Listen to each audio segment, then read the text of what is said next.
right. Hello, entrepreneurs. Joe DiChiara, CPA extraordinaire, coming to you live from downtown Levittown, New York. That's right, folks. So I am in the USA still, Long Island, New York. Dan used to be on this continent. My friend Dan Meyer here is a rock star in the Philippines. We're going to get right into it. I'm not going to cut any corners here. We're going to go right into it. Dan, Sure. how are you? Thank you for doing this on such short notice. No problem. Happy to be here. Yeah, I'm here in the How's your chance Philippines. to say So something? yeah, yep. Yes. So Yeah, yeah. let's say, so I we connected on one of these virtual webinars, which was kind of strange for me because I said, wow, this is doesn't look like there's too many people here. There was only like 15 or 20 people in the meeting. And then it turned out it was a webinar where like I only saw the panelist. So I was like, oh my God, there's actually people watching this. I think Yeah, a there were couple hundred. hundreds of Yeah. people. Yeah. Anyway, that was interesting. So and the truth is, I learned a long time ago from one of my friends. It doesn't matter how many people in the room. You show up, you give your best, you put your best effort in, and I was like, oh man, I'm glad that I didn't foul up. Well, I could have fouled up. I don't know, but anyway, I got to meet you. I was Mm, impressed with how you presented yourself. I know that you're a leader in what you do. Most importantly, which is what really brought us together for this event that we're doing on December 10th, is hmm. that you work with a lot of freelancers in the Yes. Philippines. So let's sort of reverse engineer this. Let's Hmm. go with what exactly are you doing? Who do you work with? And then you could tell me how you wound up living in the Philippines. Sure. So basically, what I do is I connect Filipino virtual assistants with American business clients, and so I look for American business owners who need to delegate some things to be able to grow their business, and I find the right Filipino VA to do those tasks, whether it be video editing or graphic design or social media management. We kind of a matchmaker, and I've been doing this for about 10 years, and it was an offshoot of. Why I first came here, which was I was hired, or the company I was working for sent me over here to do training for an outsourcing effort they were setting up. And this was back in 2011. And when I got here, I loved it here so much. And I realized that I could just do it myself. So I left my former employer, set up my first company, and have been here ever since. So what did you bought a one-way ticket there? Basically, I mean, I didn't originally, but yeah, I've always had an affinity for the Philippines. A lot of my friends growing up in California were either Filipino or their parents had immigrated from the Philippines. So I know a lot about the country and the culture. And when I got here, all the good things were even better than I expected. And I've learned how to deal and tolerate with any of the things that aren't so great. But overall, yeah, I'm just happier here. Some people here they're afraid I might not come back to the United States. So we'll see what happens. I Yeah. love the Philippine people. And I tell people I've been trying to scale my business for decades, not Mm, months, years, but literally decades. I've been doing remote accounting for probably as soon as I found out there was a remote desktop protocol. I said, oh, if I don't have to drive somewhere, I'm in. mm. Yep. So, once my coach Larry Broughton introduced me to actually as a business, how it's called Hire My VA, and he Mm. taught me how to hire freelancers in the Philippines. And in 2 years, Dan, I've more than tripled my business, That's and it's awesome. all because of the people and my teammates. And you'll get to meet all of them uh, not too far away. So you Yep. you came from California. Is that where you Yes. were born and raised? Yes, it What was. Yeah. what part of California? The San Francisco Bay Area, primarily the Oh, East Bay. Yep. nice. It's beautiful there, right? Yeah, it is. Yeah. You know, I used I to have, when I started doing the video, I had the Golden Gate Bridge behind me, and I think one of our accounting director, Lou, still uses that. I was like, we have actually branded bedrock backgrounds. Are you still using the San Francisco thing? hmm, well, that's But cool. so you've been there for a while, okay? Yes, And so you've been all over the country, you told me, right? I So have. when we connect, you're gonna have to give me some travel tips on where I should go. You know, I'm only gonna be there for about 12 days, I It's going to be a think. very full 12 days. So There's a lot yes, to do. yes, Yeah. and I'm trying to figure out, and I know I'll get through with the time difference, but I'm like, I just won't sleep for a couple of days, and then it'll all work out. Yep. Uh, so the event that we're putting on, it's called Jumpstart Your Freelance Career. Hmm. And I'll tell you the truth, I do courses for people there. I'm teaching them how to do, accounting and US taxes. Uh, and I'm getting the feeling, I said, stop calling yourself freelancers because that Hmm. really doesn't say what you do. Right. It's sort of like, I drive a car, or, it doesn't really describe what people do. Would you agree with that? I would agree. Actually, when I'm in the US talking to clients there, I never use the word freelancers. But here in the Philippines, among the Filipino VA community, there's a certain pride that comes with being a freelancer. So it's definitely having to know which audience you're speaking to when you use that term. Interesting. Interesting. Okay. So I could see that. I guess is it a sense of pride because it's like they're claiming their freedom? Yes. Yeah. They're trying to escape the normal career path of just about every Filipino, which is go to school and then find a job in a good company. It's very much how the U.S. maybe was, 30, 40 years ago. I was going to Um, say that sounds like what yeah. when I went to school, Yep. if you'll be successful, you work hard, you study, and you get a good job. Yep. That's the message every Filipino here is growing up here now. Really? So okay, Yes. I could definitely relate to that. So the people that are on my team, it's almost like some of them, like Kareen, didn't realize that they could actually work from home, and it's almost like COVID freed millions of people. Hmm. Absolutely. Yep.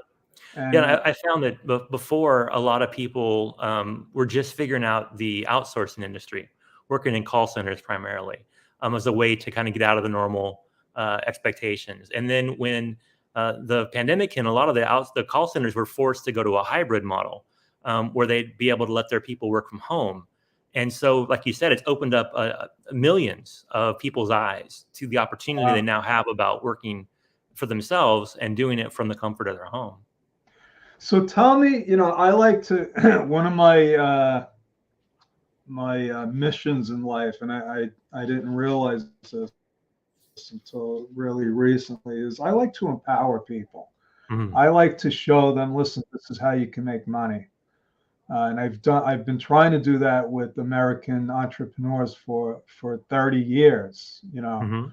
uh, and now it's almost like I get a sense of, and you know what I'm saying, when you connect with Mhm. somebody with a business, with it could be a position, it could be a client, but don't you get that feeling of, I made a difference? Yes, absolutely. And that's why I do this. It's like it's a win-win on both sides. The client is able to scale their business, and when I see a client become even more successful with the help of a VA, it's why I do what I do. But even more so here in the Philippines, I get just a sense of this is why I'm here.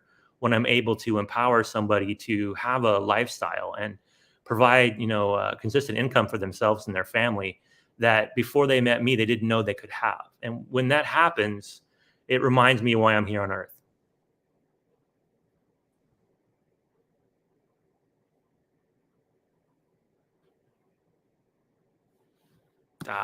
Locked up. Damn. Oh, I'm Look like locked helping. up. I'm I'm sorry.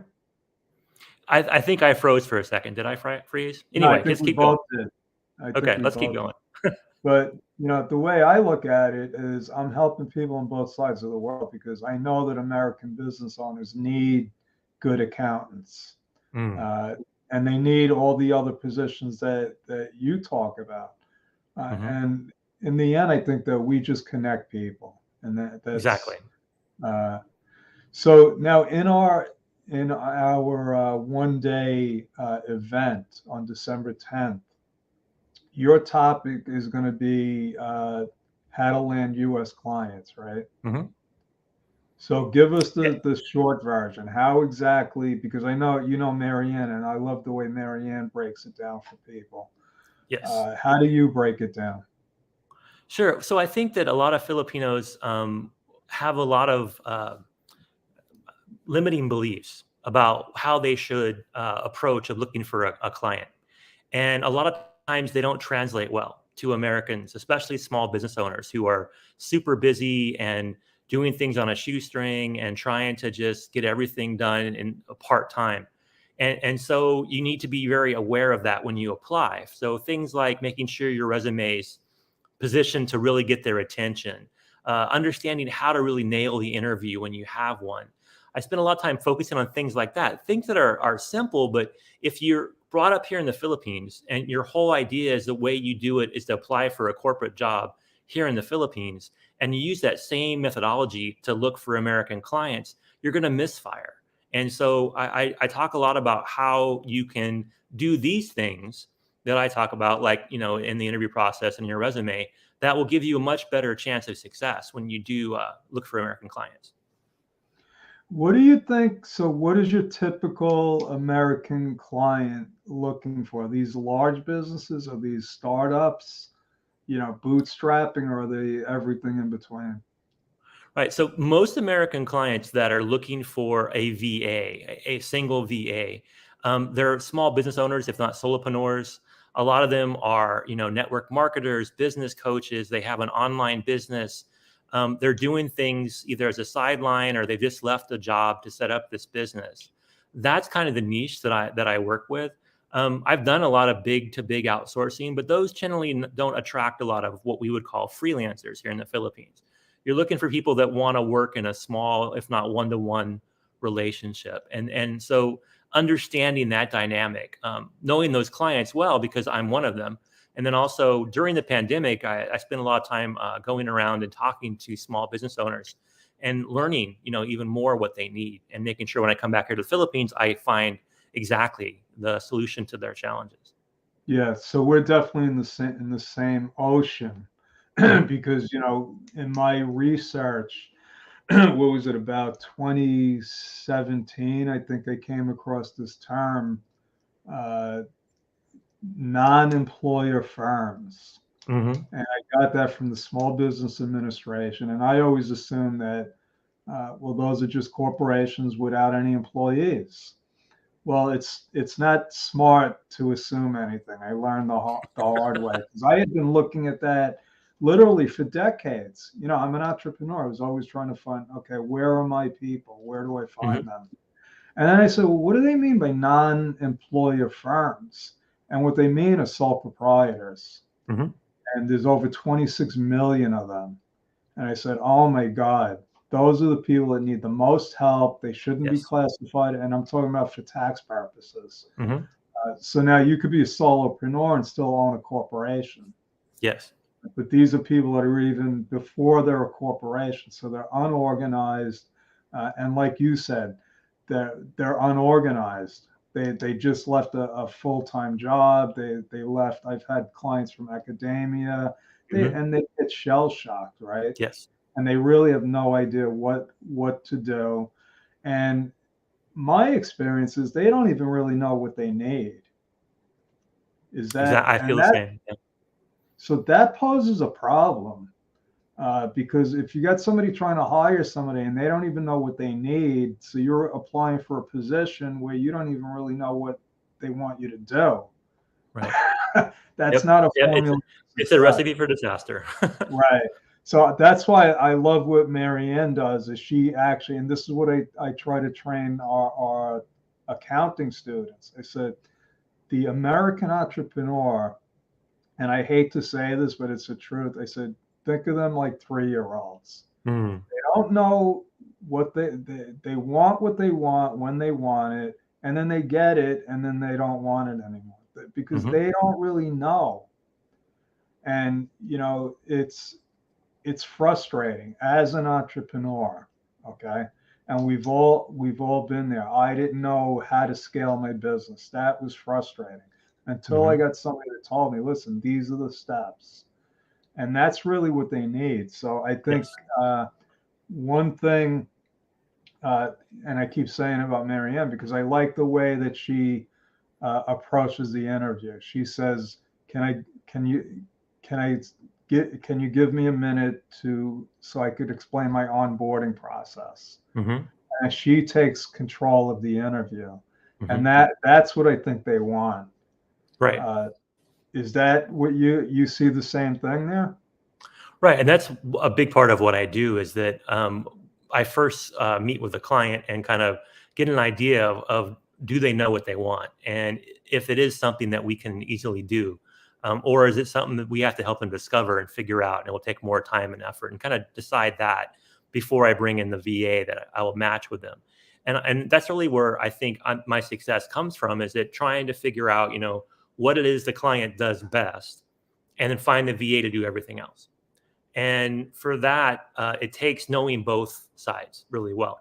And I Yeah, think, when you have a process where you onboard a client, it's easier for the client, especially a first time outsourcer, somebody who's never tried this before.